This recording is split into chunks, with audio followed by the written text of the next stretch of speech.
2005 നടന്നൊരു സംഭവമാണ്. 89 ദിവസം ഇങ്ങനെ അച്ചാച്ചൻ്റെ ബോഡിയുമായിട്ട് വെയിറ്റ് ചെയ്യേണ്ടി വന്നു. അപ്പോൾ അവിടെ നിന്നാണ് ഈ സിനിമയുടെ ഒരു ഐഡിയ വരുന്നത്. ഈ സിനിമയെ സംബന്ധിച്ചുള്ള എൻ്റെ ഏറ്റവും വലിയ ആഗ്രഹം എന്ന് വെച്ചാൽ അത് ക്യാരക്ടേഴ്സൊക്കെ ഡെപ്ത് ഉള്ളവരായിരിക്കണം. ഒരാൾ നല്ലവർ, ഒരാൾ മോശം എന്ന് പറയുന്നതിനപ്പുറം നമ്മളൊക്കെ ഫ്ലോഡ് ആണ്.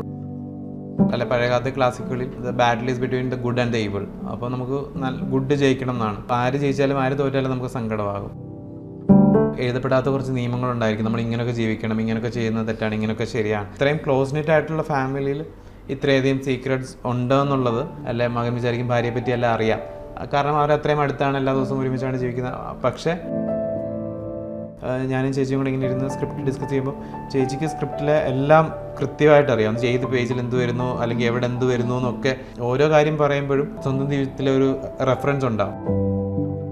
ഈ ടെൻഷൻ ബിൽഡിംഗ് പരിപാടിയൊക്കെ സുഷിൻ്റെ ഒരു മാജിക് ആണെന്ന് നമുക്ക് പറയാം. വളരെ സ്ട്രേറ്റ് ഫോർവേഡാണ്. ഈ ഇമോഷനാണ് വേണമെന്ന് പറയുമ്പോൾ സുഷിൻ പറയും, പക്ഷെ എനിക്ക് ആ ഇമോഷൻ കിട്ടുന്നില്ലല്ലോ ഇതിന്ന്. ഞങ്ങളൊന്നും സെറ്റ് ഇട്ടിട്ടില്ല. മഴക്കാലത്താണ് സിനിമ ഷൂട്ട് ചെയ്യാൻ പ്ലാൻ ചെയ്തത്. കാരണം ഒറിജിനൽ വെള്ളപ്പൊക്കം കിട്ടും എന്നുള്ള പ്രതീക്ഷയിൽ സെറ്റിലേക്ക് വെള്ളം പൊക്കുകയാണ് ചെയ്തത്. ആർട്ടിഫിഷ്യലി വെള്ളം പൊക്കുകയാണ്. ഞങ്ങൾ വെള്ളപ്പൊക്കം വരാൻ വേണ്ടി വെയിറ്റ് ചെയ്തിട്ട് വെള്ളപ്പൊക്കം വന്നപ്പം പെട്ടെന്ന് ഈ ക്രൂവിനെ മൊത്തം ആക്ടിവേറ്റ് ചെയ്തു. നമ്മൾ കാണുന്ന സ്ഥലത്ത് വെള്ളമാണ് ഓഫ്കോഴ്സ്, പക്ഷെ അവിടെ എത്തിപ്പെടാൻ തന്നെ കുട്ടനാട്ടിൽ നിന്നൊക്കെ ആൾക്കാർ എല്ലാവരും പൊക്കോണ്ടിരിക്കുകയാണ്, രക്ഷപ്പെട്ടുകൊണ്ടിരിക്കുകയാണ്. അപ്പോഴാണ് ഞങ്ങൾ ഷൂട്ട് ചെയ്യാൻ വേണ്ടി അങ്ങോട്ട് ചെല്ലുന്നത്. ഇതിനകത്ത് എൻ്റെ ഏറ്റവും വലിയ ബുദ്ധിമുട്ട് ഇതിനടുത്ത സമയമാണ്. അത് ഭയങ്കര ഡിഫിക്കൽട്ടായിരുന്നു, ഭയങ്കര ലോൺലി. നമ്മളെ തന്നെ ഡൗട്ട് ചെയ്യുന്ന സമയം മാത്രമാണ് തിരിഞ്ഞു നോക്കിയാൽ ഇത് കുറച്ചുകൂടെ സ്പീഡിൽ നടന്നിരുന്നെങ്കിൽ എന്ന് ഞാൻ ആഗ്രഹിച്ചിട്ടുണ്ട്. Hi, hello, welcome to Jango Space. ഉള്ളൊഴുക്ക് എന്ന സിനിമയുടെ വിശേഷങ്ങളുമായി ഇന്ന് എന്നോടൊപ്പം ഉള്ളത് ഡയറക്ടർ ക്രിസ്റ്റോ ടോമിയാണ്. ക്രിസ്റ്റോ സർ, സ്വാഗതം. താങ്ക്സ് സാർ, ഞാൻ സിനിമ കണ്ടിരുന്നു, വളരെയധികം ഇഷ്ടപ്പെട്ടു. കാരണം എന്താ, റീസെൻ്റ്ലി ഒരുപാട് സിനിമകൾ കണ്ടിട്ടുണ്ടെങ്കിൽ പോലും ഇത്രയും ശക്തമായ സ്ത്രീ കഥാപാത്രങ്ങളുള്ളൊരു പടം എനിക്ക് തോന്നുന്നു റീസെൻ്റ്ലി അങ്ങനെ അധികം വന്നിട്ടില്ല. അപ്പം എനിക്ക് ഒരുപാട് പേര് ഇപ്പോൾ ചർച്ച ചെയ്യപ്പെടുന്നു, സോഷ്യൽ മീഡിയയിലൊക്കെ ആണെങ്കിലും കുറേ നാളായിട്ട് ഇതിങ്ങനെ ചർച്ച ചെയ്യപ്പെടുകയാണ്. പാർവതി ചേച്ചിയുടെയും മുറുവ ചേച്ചിയുടെയും ഒക്കെ ഉള്ളൊരു അഭിനയത്തെ പറ്റിയൊക്കെ. അപ്പോൾ അത്രത്തോളം മികവുറ്റുള്ളൊരു സിനിമയാണിത്.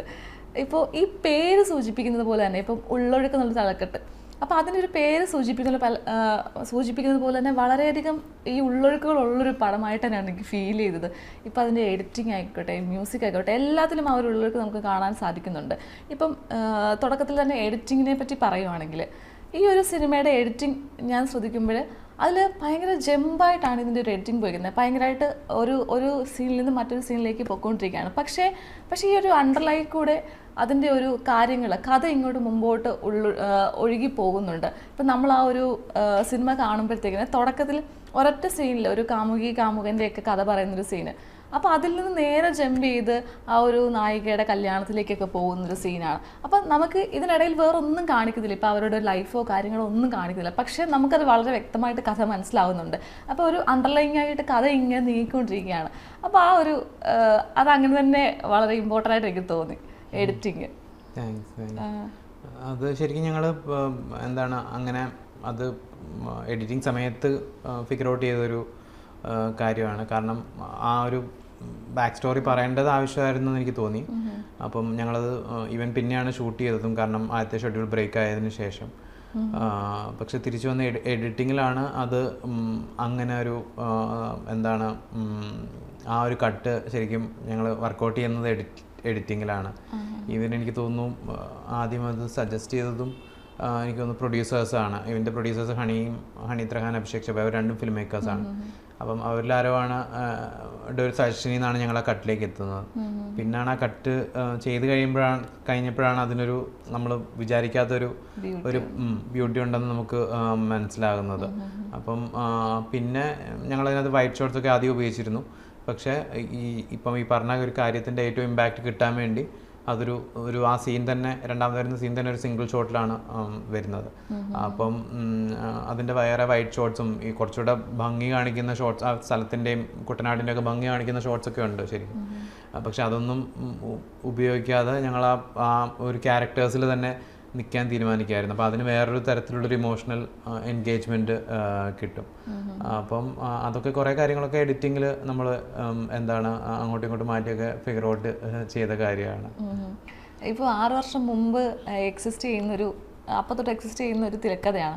അപ്പോൾ ആ തിരക്കഥയിൽ ഒരുപാട് കാര്യങ്ങളാണ് ഇപ്പോൾ സാറ് പറഞ്ഞ പോലെ ഒരുപാട് കാര്യങ്ങൾ ചിത്രീകരിച്ചിട്ട് എടുക്കാതെ വന്നിട്ടുണ്ട്. അപ്പോൾ ഈ ഒരു തിരക്കഥ പോലെ തന്നെ ആയിരുന്നു ചിത്രീകരിച്ചത്? എന്തെങ്കിലും വ്യത്യാസം വന്നിരുന്നോ? എങ്ങനെയായിരുന്നു അതിൻ്റെ ചിത്രീകരണം? ഇപ്പം ഒരുപാട് കുറേ വ്യത്യാസങ്ങൾ ഉണ്ടായിട്ടുണ്ട്. കാരണം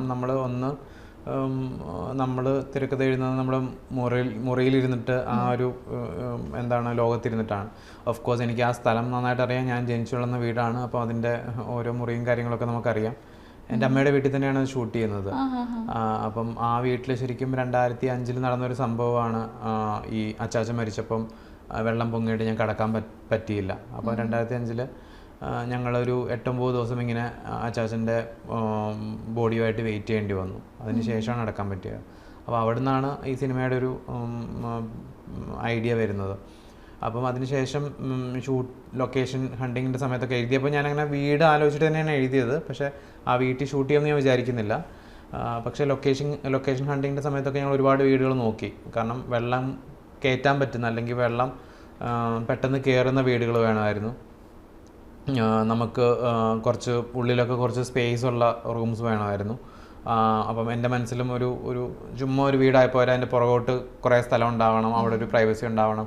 അപ്പോൾ അങ്ങനെ കുറേ കാര്യങ്ങൾ ഉണ്ടായിരുന്നു. അപ്പോൾ അതിനെല്ലാം ഒത്തൊരു വീട് ഞങ്ങൾ കുറേ അന്വേഷിച്ചിട്ടും കിട്ടാതെ അവസാനം എൻ്റെ അമ്മയുടെ വീട്ടിൽ തന്നെ തിരിച്ചു വരികയായിരുന്നു ചെയ്തത്. അപ്പോൾ ഞാൻ ആദ്യം തന്നെ ഷൈനാഥിൻ്റെ DOP-നെ അമ്മയുടെ വീട് കാണിച്ചിരുന്നു. പക്ഷെ ഞങ്ങൾ എന്നിട്ട് വേറെ കുറേ വീടുകൾ നോക്കി അവസാനം ഞങ്ങൾ ഇവിടെ തന്നെ അങ്ങ് എത്തുമായിരുന്നു. അപ്പം ഞാൻ പറഞ്ഞത് വരുന്നത് ആ വീട് എൻ്റെ മനസ്സിലുണ്ടെങ്കിൽ പോലും നമ്മൾ ആ സീനിലേക്ക് വന്ന് ഷൂട്ട് ചെയ്യാൻ തുടങ്ങുമ്പോൾ ആ വീട് ഞങ്ങൾ കുറച്ചൊക്കെ മാറ്റി. അതിൻ്റെ മുറികളും അതിൻ്റെ ഘടനയും ഒക്കെ ഞങ്ങൾ കുറച്ച് മാറ്റി. ഇപ്പം നിങ്ങൾ എന്താണ് സിനിമയിൽ കാണുന്നത് ഒരു മുറിയാണെങ്കിൽ ശരിക്കും ഒരു മുറിയും ഒരു ഹോളും ഒക്കെ അത് തന്നെയാണ്. അങ്ങനെ അപ്പം അങ്ങനെ കുറേ കാര്യങ്ങൾ നമ്മൾ ചെയ്തിട്ടുണ്ടായിരുന്നു. അപ്പോൾ അതൊക്കെ നമ്മുടെ സ്ക്രിപ്റ്റിനെ ഇൻഫ്ലുവൻസ് ചെയ്യും. പിന്നെ ഇതുപോലെ പോലെ നമ്മൾ ഓരോ സീനിന് മുമ്പും ചേച്ചിയുടെ കൂടെയും പാർവതിയുടെ ഇരിക്കും. അപ്പം ഡിസ്കസ് ചെയ്യും, സീനിനെ പറ്റി ഡയലോഗ്സിനെ പറ്റി ഒക്കെ ഡിസ്കസ് ചെയ്യും. അപ്പോൾ അങ്ങനെയും കുറേ മാറ്റങ്ങൾ വരും. പിന്നെ ഈ പറഞ്ഞ പോലെ നമ്മൾ ഒരൊറ്റ ഷെഡ്യൂളിലാണ് തീർത്തത്. മജോറിറ്റി ഭാഗവും ഷൂട്ട് ചെയ്തത്. പിന്നെയും ഉണ്ടായിരുന്നു ചെറിയ ഒരു ദിവസത്തെ ഷെഡ്യൂളും കാര്യങ്ങളൊക്കെ. പക്ഷേ അപ്പം ആ ഒരു ടൈമിൻ്റെ കൺസ്ട്രെയിൻ വരുമ്പോഴും നമുക്ക് കുറേയൊക്കെ ചേഞ്ചസ് വരുത്തേണ്ടി വരും. അങ്ങനെ ചേഞ്ചസ് എനിക്ക് തോന്നുന്നു ഇങ്ങനെ നടന്നുകൊണ്ടിരിക്കും. ഈവൻ എഡിറ്റിംഗ് സ്റ്റേജിലാണെങ്കിലും എനിക്ക് താല്പര്യം എഡിറ്റിംഗ് സ്റ്റേജിൽ നമുക്ക് അത് എങ്ങനെ വേണമെങ്കിലും അത് വർക്കൗട്ട് ചെയ്യാൻ പറ്റണം എന്നുള്ളൊരു ആഗ്രഹത്തോടെ ഞാൻ ഷൂട്ട് ചെയ്യുന്നത്. അപ്പം എനിക്കൊരു ഡയലോഗ് മാറ്റണം തോന്നി എനിക്ക് എഡിറ്റിങ്ങിൽ ഏത് ഡയലോഗ് വേണമെങ്കിൽ മാറ്റാം എന്നുള്ളൊരു ഓപ്ഷൻ വെച്ചിട്ടാണ് ഞാൻ പലപ്പോഴും ഷൂട്ട് ചെയ്യാൻ ശ്രമിക്കാറ്. അപ്പം എഡിറ്റിംഗ് സ്റ്റേജിൽ ഞങ്ങൾ ഡയലോഗ്സ് മാറ്റിയിട്ടുണ്ട്. അപ്പം എനിക്ക് തോന്നുന്നു ആ റൈറ്റിംഗ് പ്രോസസ്സ് എന്ന് പറയുന്നത് ഇങ്ങനെ നടന്നുകൊണ്ടിരിക്കും തോന്നുന്നു. പക്ഷെ ഓഫ് കോഴ്സ് എനിക്ക് തോന്നുന്നു ഏറ്റവും കൂടുതൽ മാറ്റം വരിക ഈ ആക്ടേഴ്സ് വന്നു കഴിഞ്ഞിട്ട് അവരുടെ ഒരു ഫീഡ്ബാക്കിലും അവർ ആ ക്യാരക്ടേഴ്സിനെ കാണുന്ന രീതിയും ഒക്കെ വെച്ചിട്ട് കുറേ കാര്യങ്ങൾ മാറാം. പക്ഷേ അതിൻ്റെ ഒരു മൊത്തത്തിലുള്ള ഘടനയും മൊത്തത്തിലുള്ള കാര്യങ്ങളുമൊക്കെ സെയിം ആയിരിക്കും. പക്ഷെ നമ്മൾ അതിനകത്ത് കുറേ ട്യൂക്സ് നടത്തിക്കൊണ്ടിരിക്കും. ഇപ്പം സാറിൻ്റെ ഒരു വീട്ടിലെ ഒരു ഇൻസിഡൻ്റ് ആണ് സാർ ഇങ്ങനെ കഥയാക്കിയെന്ന് ഇപ്പം പറഞ്ഞു. പക്ഷെ ആ കഥയിലേക്ക് വേറെ കുറച്ച് കഥാപാത്രങ്ങളിലൂടെ വന്നിട്ടുണ്ട്. ഇപ്പം അഞ്ജു, ലീലാമ എന്നൊക്കെ ഉള്ള ഒരു ക്യാരക്ടർ. അപ്പോൾ അതിനെയൊക്കെ ഒന്ന് ബിൽഡ് ചെയ്യുന്നൊരു വിധമുണ്ട്. ഇവർക്കെല്ലാം പല ലേയേഴ്സ് ഉള്ളൊരു ക്യാരക്ടേഴ്സാണ്. അപ്പം സാർ ഇപ്പോൾ പറഞ്ഞത് വെച്ചിട്ട് ഒരു ഇൻസിഡൻറ്റ് മാത്രമാണ് ഉണ്ടായിരുന്നത്. അപ്പോൾ ഈ ഒരു കഥയിലേക്ക് അല്ലെങ്കിൽ ഇത്തരത്തിലുള്ള കഥാപാത്രങ്ങൾ എങ്ങനെയാണ് വന്നു ചേർന്നത്? അഞ്ജു, ലീലാമ, രാജീവ് അതൊക്കെ റിയൽ ക്യാരക്ടേഴ്സ് ആണോ അല്ലെങ്കിൽ സാർ എവിടെയെങ്കിലും കണ്ടിട്ടുള്ളതാണോ? എങ്ങനെയാണത്? ഇതിനകത്തുള്ള ക്യാരക്ടേഴ്സൊക്കെ ഞാൻ കണ്ടു വളർന്ന ആൾക്കാരുടെ കുറേ ഷെയ്ഡ്സും കാര്യങ്ങളൊക്കെ ഉണ്ട്. അവരൊക്കെ ഈ ക്യാരക്ടേഴ്സിനെ ഇൻഫ്ലുവൻസ് ചെയ്തിട്ടുണ്ട്. അപ്പം ഓരോ ക്യാരക്ടേഴ്സിനെ നമ്മൾ എഴുതുമ്പോഴത്തേക്കും ചിലപ്പോൾ നമ്മൾ ജീവിതത്തിൽ കണ്ട ആൾക്കാരെ വെച്ചിട്ട് മോഡൽ ചെയ്തിട്ട് നമ്മൾ എഴുതും. അങ്ങനെ ചെയ്യും. അതുപോലെ തന്നെ എനിക്ക് തോന്നുന്നു ഈ പ്രിമൈസ് ഈ വെള്ളപ്പൊക്കത്തിൽ ഒരു ഫാമിലി വെയിറ്റ് ചെയ്യുന്നതാണെങ്കിൽ പോലും അതിലൊരു കഥ വേണമല്ലോ.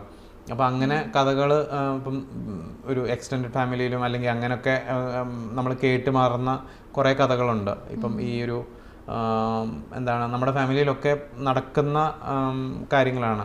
അപ്പം അതിൽ നിന്നൊക്കെ ഒരു ഇൻസ്പിറേഷൻ ഉൾക്കൊണ്ടിട്ടാണ് ഞാൻ അതിൻ്റെ ഒരു സ്റ്റോറി ലൈൻ തയ്യാറാക്കുന്നത്.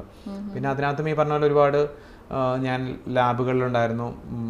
NFDCയുടെ കോ പ്രൊഡക്ഷൻ മാർക്കറ്റിലുണ്ടായിരുന്നു. NFDCയുടെ സ്ക്രീൻ റൈറ്റേഴ്സ് ലാബിലുണ്ടായിരുന്നു. അപ്പോൾ അവിടെയൊക്കെ പോവുകയും ഒരുപാട് ഡിസ്കഷൻസും കാര്യങ്ങളൊക്കെ നടത്തുകയും അങ്ങനെയൊക്കെ ചെയ്തിരുന്നു. അപ്പോഴൊക്കെ ഈ ക്യാരക്ടേഴ്സും ഈ സ്റ്റോറി ലൈനും ഒക്കെ ഇവോൾവ് ആയിക്കൊണ്ടിരിക്കും. പിന്നെ എനിക്കൊന്ന് എൻ്റെ ഇപ്പോഴത്തെ ഈ സിനിമയെ സംബന്ധിച്ചുള്ള എൻ്റെ ഏറ്റവും വലിയ ആഗ്രഹം എന്ന് വെച്ചാൽ അത് ക്യാരക്ടേഴ്സൊക്കെ ഡെപ്ത് ഉള്ളവരായിരിക്കണം, അവർക്ക് ലേയേഴ്സ് ഉണ്ടാവണം, അവർ നമ്മൾ ജീവിതത്തിൽ കണ്ട പോലത്തെ ആൾക്കാരായിരിക്കണം. അവർ ഒരാൾ നല്ലവർ ഒരാൾ മോശം എന്ന് പറയുന്നതിനപ്പുറം നമ്മളൊക്കെ ഫ്ലോഡ് ആണല്ലോ, അല്ലെങ്കിൽ നമുക്കൊക്കെ കുറ്റങ്ങളും കുറവുകളും ഉണ്ട്. അങ്ങനെയുള്ള മനുഷ്യരായിരിക്കണം ഇവരെന്ന് എനിക്ക് നിർബന്ധം ഉണ്ടായിരുന്നു. അപ്പോൾ അവരെയൊക്കെ ഫിഗർ ഔട്ട് ചെയ്യാനൊക്കെ ഒരുപാട് സമയം എടുത്തു. ഇപ്പം ചില ക്യാരക്ടേഴ്സിനെ എനിക്ക് മനസ്സിലാവുന്നുണ്ടായിരുന്നില്ല. ഇപ്പോൾ അഞ്ജു ആണെങ്കിലും ലീലാമ്മയാണെങ്കിലും ഒക്കെ അവരെ മനസ്സിലാക്കാൻ, എന്താണ് അവരുടെ ഉള്ളിൽ, എന്തുകൊണ്ടാണ് അവരങ്ങനെ റിയാക്ട് ചെയ്തതെന്ന് മനസ്സിലാക്കാൻ കുറേ എഴുത്തും കുറേ സമയവും ഒക്കെ എടുത്തു. എനിക്ക് തോന്നുന്നു ഒരുപക്ഷെ അഞ്ജുവിനെ തന്നെ ആയിരിക്കും എനിക്ക് തോന്നുന്നു പിടികിട്ടാൻ ഏറ്റവും പാടായിട്ടുണ്ടായിരുന്ന ഒരു ക്യാരക്ടർ.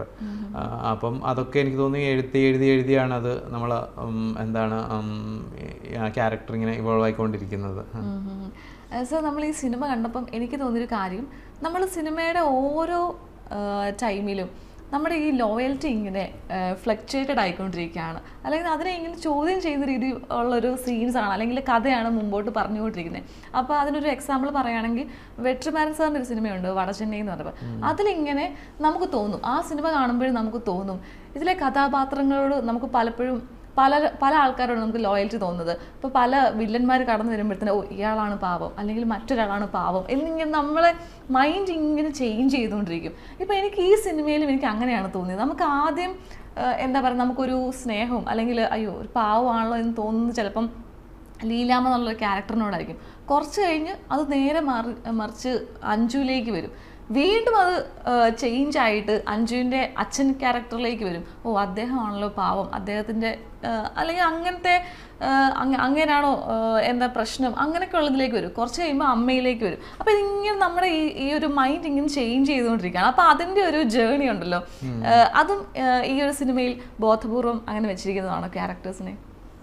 അതെ, കാരണം എനിക്ക് തോന്നുന്നു ഇപ്പം എന്നെ വളരെയധികം ഇൻഫ്ലുവൻസ് ചെയ്തൊരു ഫിലിമാണ് ഈ ഫർഹാദിയുടെ ഫിലിംസ്, അപ്പം പ്രത്യേകിച്ച് സെപ്പറേഷൻ എന്നൊക്കെ പറഞ്ഞ ഫിലിംസ്. അപ്പോൾ അതിലൊക്കെ നമ്മൾ നോക്കിക്കഴിഞ്ഞാൽ ഈ നായകനും നായികയും ഉൾപ്പെടെ ബാക്കി വരുന്ന ക്യാരക്ടർ, നമുക്ക് വില്ലനാണെന്ന് തോന്നുന്ന ക്യാരക്ടേഴ്സിനോട് പോലും നമുക്ക് അവസാനം ഒരു അനുകമ്പ തോന്നും, ഒരു ഇമോഷണൽ അറ്റാച്ച്മെൻറ്റ് തോന്നും. അപ്പം പുള്ളി പറഞ്ഞൊരു കാര്യമുണ്ട്, പഴയകാലത്തെ സിനിമകൾ അല്ലെ പഴയകാലത്തെ ക്ലാസിക്കുകളിൽ എന്താണ് the battle is between the good and the evil. അപ്പോൾ നമുക്ക് ഗുഡ് ജയിക്കണം എന്നാണ്. പക്ഷേ ഇപ്പോഴത്തെ സിനിമകളിൽ അല്ലെങ്കിൽ ഇപ്പോഴത്തെ മോഡേൺ സ്റ്റോറീസിൽ, മോഡേൺ ക്ലാസിക്സിൽ the battle is between the good and the good. അപ്പം ആര് ജയിച്ചാലും ആര് തോറ്റാലും നമുക്ക് സങ്കടമാകും. അപ്പോൾ എന്ന് വെച്ചാൽ എല്ലാവരും എന്താണ് ഫ്ലോഡ് ആയിട്ടുള്ള ക്യാരക്ടേഴ്സാണ്, എല്ലാവരും റിയൽ ആയിട്ടുള്ള ക്യാരക്ടേഴ്സാണ്, എല്ലാവർക്കും നല്ലതുകൊണ്ട് ചീത്തയുമുണ്ട്. അപ്പം ഇവരെ നമുക്ക് മനസ്സിലാക്കുന്നത് കൊണ്ട്, ഒരാളെ മനസ്സിലാക്കുമ്പോഴാണല്ലോ നമുക്ക് അവരുടെ കൂടെ നിൽക്കാൻ പറ്റുന്നത്, അവരോടൊരു ഇത് തോന്നുന്നത്. അപ്പോൾ എല്ലാവരെയും മനസ്സിലാക്കണം എന്നൊരു നിർബന്ധം ഉണ്ടായിരുന്നു. എല്ലാവരുടെയും ആരും എന്താണ് മോശം ചെയ്യാൻ വേണ്ടി ചെയ്യുന്ന ആൾക്കാരല്ല, അവരുടെ സാഹചര്യത്തിൽ അവർക്ക് പറ്റുന്ന കുറേ തെറ്റുകളുണ്ട്. എനിക്കൊന്ന് ഏത് ഫാമിലിയിലും അങ്ങനെ ആയിരിക്കും. നമ്മുടെയൊക്കെ ഫാമിലീസ് എടുത്ത് നോക്കിക്കഴിഞ്ഞാൽ അങ്ങോട്ടും ഇങ്ങോട്ടും ഒക്കെ എന്താണ് പ്രശ്നങ്ങളും എന്താണ് ദേഷ്യവും ഒക്കെ ഉണ്ടായെങ്കിലും അത് എന്താണ് അവർ മനഃപൂർവ്വം ഒരു ദോഷം വരാൻ വേണ്ടി ആയിരിക്കില്ല പലപ്പോഴും ചെയ്യുന്നത്. ഓരോരുത്തരുടെ സ്വഭാവം കൊണ്ടും അവരുടെ സാഹചര്യം കൊണ്ടും ഒക്കെ പറ്റിപ്പോകും. അപ്പോൾ ആ ഒരു റിയാലിറ്റീനെ, ആ ഒരു ട്രൂത്തിനെ എനിക്ക് ഈ ഫിലിമിലൂടെ റിഫ്ലക്റ്റ് ചെയ്യണം എന്നുണ്ടായിരുന്നു. പിന്നെ ഈ ക്യാരക്ടേഴ്സിനെ ആൾക്കാർക്ക് മനസ്സിലാക്കണമെന്നായിരുന്നു. എന്ന് വെച്ചാൽ അവർ തെറ്റുകളായിരിക്കാം, നല്ലവരായിരിക്കാം, പക്ഷേ അവരെ എന്താണ് ഓഡിയൻസിന് എന്തുകൊണ്ടാണ് അവരങ്ങനെ ചെയ്യുന്നതെന്ന് മനസ്സിലാക്കണം എന്നുള്ളത് എനിക്ക് നിർബന്ധമായിരുന്നു. ഈ ഒരു സിനിമ കണ്ടു കഴിഞ്ഞപ്പോൾ എനിക്ക് തോന്നിയൊരു കാര്യം, എല്ലാ ഫാമിലിയിലും ഒരു സീക്രട്ട് ഉണ്ട് എന്നും കൂടെ പറഞ്ഞു വെക്കുന്നുണ്ട്. ചിലപ്പോൾ നമ്മൾ കാണുന്ന ഒരു സാധാരണ കുടുംബം ഒരു വളരെ ചെറിയ കുടുംബമായിരിക്കും. നമ്മളെപ്പോഴും വിചാരിക്കും വലിയ വലിയ കുടുംബങ്ങളിലായിരിക്കും പ്രശ്നമുള്ളത്, വളരെ ചെറിയ ചെറിയ കുടുംബങ്ങളിൽ ഭയങ്കര സമാധാനം, സന്തോഷം. പക്ഷേ അതിൻ്റെ എന്താ പറയുക, ഒരു അകത്ത് നമ്മളാരും കാണാത്ത അവർക്കിടയിൽ തന്നെ എന്തെങ്കിലുമൊക്കെ സീക്രട്ട്സും കാര്യങ്ങളും ഒക്കെ ഉണ്ടെന്നുള്ളൊരു മെസ്സേജും കൂടി ഈ സിനിമ പറഞ്ഞു വെക്കുന്നത് പോലെ എനിക്ക് തോന്നി. അത് എനിക്ക് തോന്നുന്നു അതായിരുന്നു. ഞാൻ സിനിമ എഴുതാൻ തുടങ്ങിയപ്പോൾ തന്നെ ഉള്ളൊരു ആശയമായിരുന്നു അത്. എന്താണ് എല്ലാ ഫാമിലീസിലും ഒരു സീക്രട്ട്സ് ഉണ്ടെന്നുള്ളത്. പ്രത്യേകിച്ച് എനിക്ക് തോന്നുന്നു നമ്മുടെ നാട്ടിൽ അപ്പം ഇന്ത്യയിലും അല്ലെങ്കിൽ കേരളത്തിലായാലും നമ്മൾ വളരെ ക്ലോസ് നിറ്റായിട്ട് ജീവിക്കുന്ന ആൾക്കാരാണ്. ഇന്ന് ഫാമിലിയുമായിട്ട് വളരെ ക്ലോസ് നിറ്റായിട്ട് ജീവിക്കുന്ന നമ്മളുടെ പേരൻസ് ആണെങ്കിലും അല്ലെ മക്കളാണെങ്കിലും അല്ലെങ്കിൽ നമ്മുടെ ബ്രദേഴ്സ് സിസ്റ്റേഴ്സ്. അപ്പം നമ്മൾ ജനിച്ച് വളരുമ്പോൾ തൊട്ട് ആ ഒരു ക്ലോസ് നിറ്റായിട്ടുള്ള ഫാമിലിയാണ് ജീവിക്കുന്നത്. പക്ഷെ അങ്ങനെ ഉണ്ടെങ്കിൽ തന്നെ നമുക്ക് നമ്മുടെ പേരൻസിനോട് പറയാത്ത ഒരുപാട് കാര്യങ്ങളുണ്ടാകും. നമ്മുടെ ബ്രദേഴ്സിനോട് പറയാത്ത ഒരുപാട്, നമുക്കൊക്കെ ഒരു സീക്രട്ട് ആയിട്ടുള്ളൊരു ലോകമുണ്ട്, ഒരു എക്സിസ്റ്റൻസ് ഉണ്ട്. അത് ചിലപ്പോൾ നമ്മൾ ഫ്രണ്ട്സിനോട് മാത്രമേ പറയുള്ളായിരിക്കും. കാരണം ഇത് കുറച്ചൊക്കെ നമുക്ക് ഇവിടെ ഒരു സൊസൈറ്റിക്കൊരു എന്താ പറയുക, കുറച്ച് എഴുതപ്പെടാത്ത കുറച്ച് നിയമങ്ങളുണ്ടായിരിക്കും. നമ്മൾ ഇങ്ങനെയൊക്കെ ജീവിക്കണം, ഇങ്ങനെയൊക്കെ ചെയ്യുന്നത് തെറ്റാണ്, ഇങ്ങനെയൊക്കെ ശരിയാണ്. അപ്പോൾ പലപ്പോഴും അതിനകത്ത് ജീവിക്കാൻ ചിലപ്പോൾ നമ്മളൊക്കെ ഫോഴ്സ് ചെയ്യപ്പെടുകയും അപ്പം നമ്മൾ അതിൻ്റെ ലൈൻസ് ക്രോസ് ചെയ്യുമ്പം അതൊക്കെ നമുക്ക് നമ്മുടെ ഫാമിലിയുടെ അടുത്ത് ഷെയർ ചെയ്യാൻ പറ്റണമെന്ന് വരില്ല. ഞാനത് ജസ്റ്റ് ഒരു എക്സാമ്പിളായിട്ട് പറഞ്ഞത്. അതുപോലെ തന്നെ ഒരുപാട് കാര്യങ്ങളുണ്ടാകും. അപ്പം ഇത്രയും ക്ലോസ് നിറ്റ് ആയിട്ടുള്ള ഫാമിലിയിൽ ഇത്രയധികം സീക്രട്സ് ഉണ്ടെന്നുള്ളത് എനിക്ക് ഇൻട്രസ്റ്റിംഗ് ആയിട്ട് തോന്നും. അതേസമയം ഫാമിലി ഇത്ര ക്ലോസ് നിറ്റ് അല്ല, എല്ലാവരും ഭയങ്കര മാറിയൊക്കെ താമസിക്കുന്നിടത്ത് ഇപ്പം സീക്രട്സ് ഉണ്ടെന്ന് പറഞ്ഞാലും നമുക്കൊന്നും തോന്നുന്നില്ല, ഒരാൾക്ക് മറ്റുള്ളവരെ പറ്റി ഒന്നും അറിയുന്നുണ്ടാവില്ല.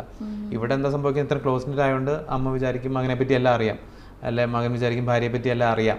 കാരണം അവരത്രയും അടുത്താണ്, എല്ലാ ദിവസവും ഒരുമിച്ചാണ് ജീവിക്കുന്നത്. പക്ഷേ ആ ഒരു ലോകത്ത് ഈ സീക്രട്സ് വരുമ്പം എനിക്ക് തോന്നുന്നത് ഭയങ്കര ഇൻട്രസ്റ്റിംഗ് ഒരു ഡൈനാമിക്സ് ആണെന്ന് തോന്നുന്നു.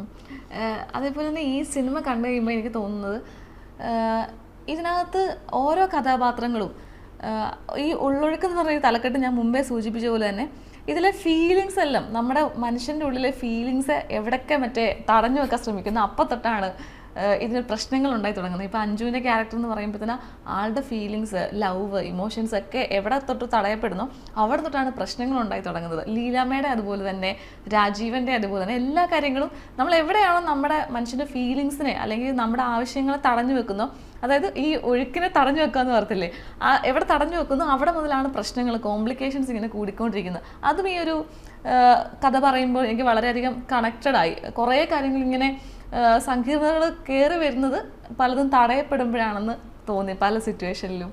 അതെ അതെ അതെ, കാരണം അതിൽ നിന്നാണ് പലപ്പോഴും കോൺഫ്ലിക്റ്റുകൾ ഉണ്ടാകുന്നത്. കാരണം ഞാൻ നേരത്തെ പറഞ്ഞ പോലെ നമുക്ക് പാലിക്കേണ്ട ചില നിയമങ്ങളുള്ള കാരണം, അല്ലെങ്കിൽ നമ്മുടെ സൊസൈറ്റിയിൽ ഉണ്ടാകുന്ന ചില നമ്മുടെ പേരൻസ് നമ്മളോട് ഇന്ന കാര്യങ്ങൾ ചെയ്യാൻ പറയുമ്പോൾ നമുക്ക് താല്പര്യം ഉണ്ടാവില്ല. അപ്പോൾ അങ്ങനെയൊക്കെ ഉണ്ടാകുന്ന കുറേ കോംപ്ലക്സുകൾ നമ്മൾ ചിലപ്പം നമ്മുടെ ഒരു സീക്രട്ട് ആയിട്ടുള്ള ലോകത്ത് നമ്മൾ നമ്മുടെ ഇഷ്ടങ്ങളും പാഷൻസും ഡ്രീംസും കണ്ടുപിടിക്കാൻ ശ്രമിക്കും. അപ്പം അത് തന്നെയാണ് ഈ ഫിലിമിലും സംഭവിക്കുന്നത്. അപ്പോൾ അതിൻ്റെ അതുകൊണ്ടുണ്ടാകുന്ന കോൺഫ്ലിക്ട്സും അതെങ്ങനെ റിലേഷൻഷിപ്സിനെ അഫക്റ്റ് ചെയ്യുന്നു എന്നൊക്കെ ഉള്ളതാണ് ഈ ഫിലിമിൽ എനിക്ക് തോന്നുന്നു പറയുന്ന ഒരു പ്രധാനപ്പെട്ട കാര്യം. ഇപ്പോൾ നേരത്തെ തന്നെ തിരക്കഥ എഴുതി വെച്ചിരുന്ന ഒരു സിനിമയാണ്. അപ്പോൾ ആ ഒരു സമയം കഴിഞ്ഞ് ഇങ്ങോട്ടേക്ക് വരുമ്പോഴത്തേക്കിന് ഉർവശി സാറിൻ്റെ ആദ്യത്തെ ഒരു വർക്ക് ഞാൻ കണ്ടിട്ടുണ്ടായിരുന്നു. അപ്പോൾ അതിലും ഉർവശി വന്നിട്ടില്ലെങ്കിൽ പോലും അതിലൊരു ഇമ്പോർട്ടൻറ്റ് ക്യാരക്ടറാണ്. അപ്പോൾ ഉർവശി ഈ ഒരു കഥാപാത്രം വരുമ്പോഴത്തേന് ഉർവശി മനസ്സിലുണ്ടായിരുന്നു ചെയ്യിക്കാന്നൊക്കെയുള്ളത്? ഇല്ല, അങ്ങനെ ഇല്ലായിരുന്നു. സത്യം പറഞ്ഞാൽ ഞാൻ ആ സിനിമ കന്യക എന്ന് പറഞ്ഞാൽ ഞാൻ ഇൻസ്റ്റിറ്റ്യൂട്ടിൽ പഠിക്കുമ്പം ഡയലോഗ് എക്സസൈസ് ആയിട്ട് ചെയ്തൊരു പ്രോജക്റ്റാണ്.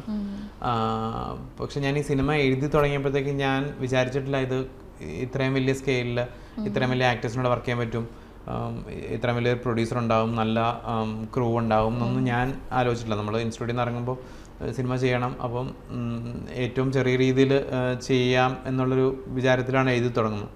പിന്നെ ഈ പ്രോജക്റ്റ് ഇങ്ങനെ വലുതായിക്കൊണ്ടിരിക്കുമായിരുന്നു, ഞാൻ പോലും അറിയാതെ. അപ്പം എനിക്ക് തോന്നുന്നു ഷെഹനാദാണ് ഇതിൻ്റെ DOP. അപ്പം ഷെഹനാദ് ആണ് ആദ്യമായിട്ട് ചേച്ചിയുടെ പേര് ഇങ്ങനെ നമ്മൾ ഡിസ്കസ് ചെയ്യുന്നത്. ഷെഹനാദാണ് ചേച്ചിയുടെ പേര് പറയുന്നത്. കാരണം ഷെഹനാദ് എനിക്ക് തോന്നുന്നു ചേച്ചിയുടെ ഒരു പ്രോജക്റ്റ് അതിന് തൊട്ടുമ്പോൾ വർക്ക് ചെയ്യാനിരിക്കുകയും ആ പ്രോജക്റ്റ് എന്തോ കാരണത്താൽ പോസ്റ്റ്പോൺ ചെയ്യപ്പെടുകയും സംഭവിച്ചു. അപ്പം ചേച്ചി കുറച്ച് എനിക്ക് തോന്നുന്നു സിനിമയിൽ നിന്ന് മാറി നിൽക്കുന്നൊരു സമയമായിരുന്നു അത്. അങ്ങനെ അത്രയും വിസിബിൾ ആയിരുന്നില്ല ചേച്ചി. അപ്പം ഷെഹനാദാണ് ചേച്ചിയുടെ പേര് ആദ്യമായിട്ട് പറയുന്നത്. പിന്നെ ഞാൻ ചേച്ചീനെ പോയി കണ്ടു, സംസാരിച്ചു, ചേച്ചിക്ക് കഥ ഇഷ്ടപ്പെട്ടു.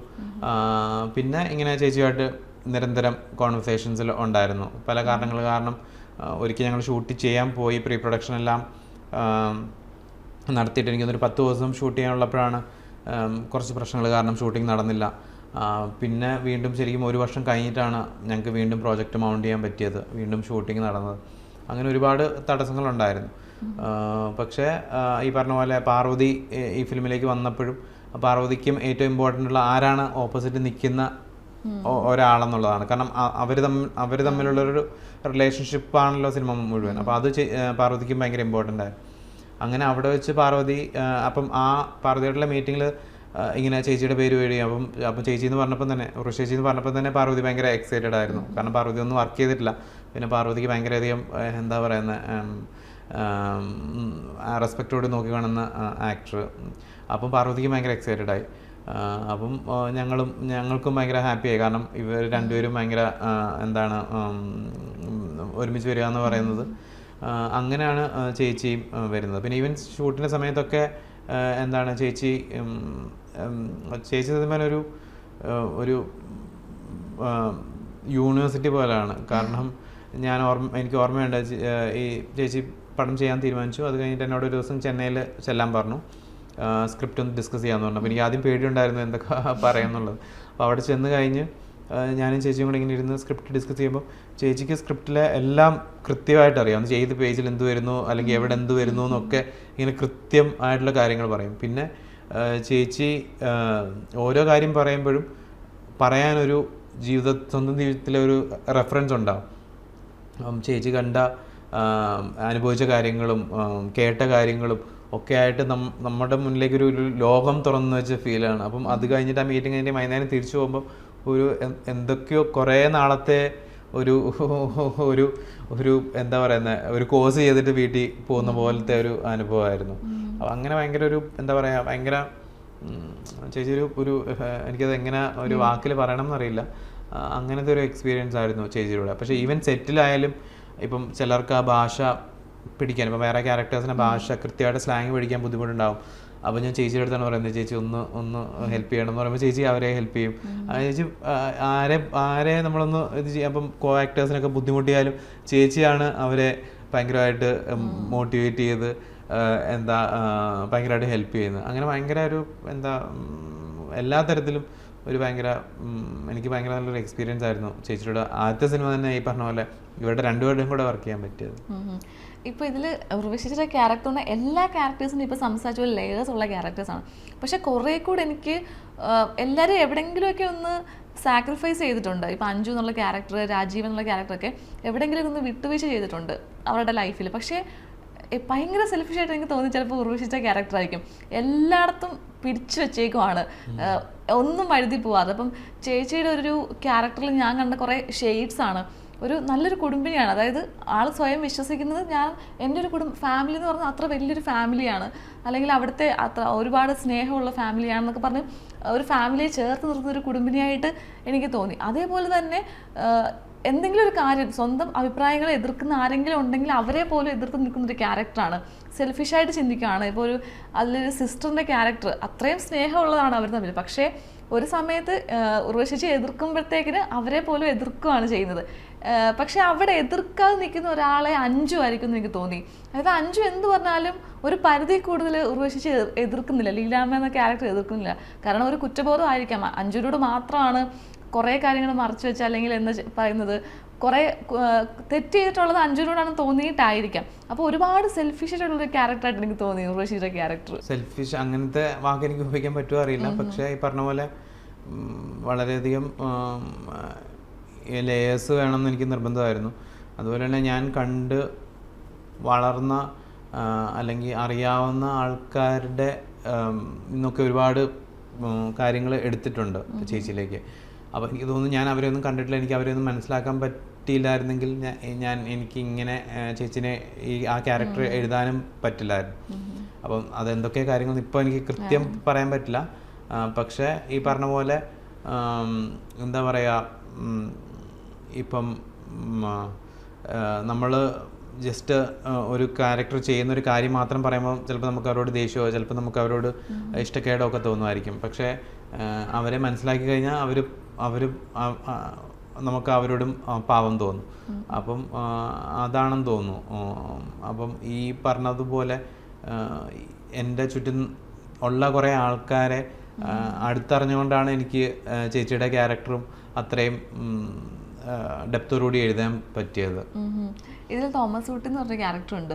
എനിക്കൊന്നും അധികം ആരും ചർച്ച ചെയ്യപ്പെട്ടിട്ടില്ല. പക്ഷേ ആ ഒരു ക്യാരക്ടറിൻ്റെ ഒരു ഭയങ്കര ഇമ്പോർട്ടൻ്റ് ആണ് ആ ഒരു ക്യാരക്ടർ. ഈ ഭയങ്കര ഇതുപോലെ തന്നെ ഡെപ്ത് ഉള്ളൊരു ക്യാരക്ടറാണ്. അപ്പം അഞ്ജുവിനെ ഹോണ്ട് ചെയ്യുന്നൊരു ക്യാരക്ടറാണ് തോമസ് ഊട്ടി. അപ്പം തോമസ് ഊട്ടിക്ക് വേണ്ടി സംസാരിക്കുന്നത് എല്ലാം കൂടെ മറ്റുള്ളവരാണ്. അതായത് തോമസ് ഊട്ടിയുടെ ഒരു പ്രസൻസ് അവിടെ ഉണ്ട്. അപ്പം ആ ഒരു തോമസ് ഊട്ടി എന്നുള്ള ക്യാരക്ടറിനെ ബിൽഡ് ചെയ്തൊരു ഇത് എങ്ങനെയായിരുന്നു? അതും ഈ പറഞ്ഞ പോലെ എന്താണ് എൻ്റെ ഞാൻ കണ്ടുമറന്ന ആൾക്കാരിൽ നിന്നൊക്കെ ഇൻഫ്ലുവൻസ് ചെയ്യപ്പെട്ടിട്ടുള്ള ഒരു ക്യാരക്ടറാണ് തോമസ് കുട്ടി. അപ്പം ഒരു ഇന്നയാളെന്ന് പറയാൻ പറ്റില്ല, ഓരോ ആൾക്കാരിൽ നിന്നും ഓരോ ട്രേറ്റ്സ് ആയിരിക്കും നമ്മൾ എടുക്കുന്നുണ്ടാവുക. അങ്ങനെയാണ് ഈ തോമസ് കുട്ടിയുടെ ക്യാരക്ടറും നമ്മൾ ഈ ഫ്ലഷ് ഔട്ട് ചെയ്യുന്നത്. അപ്പം ആ ക്യാരക്ടറിൻ്റെ എന്താണ് സിനിമയിൽ മൊത്തം നമുക്ക് ആ ക്യാരക്ടറിൻ്റെ ഒരു പ്രസൻസ് നമുക്ക് ഫീൽ ചെയ്യും. അതിൻ്റെ ചുറ്റുമാണ് കുറേ ഡ്രാമകളും കോൺഫ്ലിക്റ്റുകളും ഒക്കെ നടക്കുന്നത്. അപ്പം എനിക്ക് തോന്നുന്നു ആ ഫിലിമിൻ്റെ ഒരു തരത്തിൽ പറഞ്ഞ ഒരു ചലഞ്ചും അതായിരുന്നു. അതുപോലെ തന്നെ അതിൻ്റെ ഒരു ബ്യൂട്ടി എന്ന് പറയാവുന്നതും അത് തന്നെയാണ്. പിന്നെ ഇതിൻ്റെ ഒരു മ്യൂസിക് ഭയങ്കര ഇമ്പോർട്ടൻ്റ് ആണ് ഈ സിനിമയിൽ. അതായത് ഓരോ സീൻ ബൈ സീൻ എടുക്കുമ്പോഴും ആ ഒരു സീനിനെ എൻഹാൻസ് ചെയ്യുന്നത് ഈ മ്യൂസിക് ആയിരിക്കാം. പലയിടത്തും ഡയലോഗ് പോലും ഇല്ലെങ്കിൽ ആ ഡയലോഗിന് പകരം നമ്മളോട് പ്രേക്ഷകരോട് സംസാരിക്കുന്ന മ്യൂസിക് ആയിരിക്കും.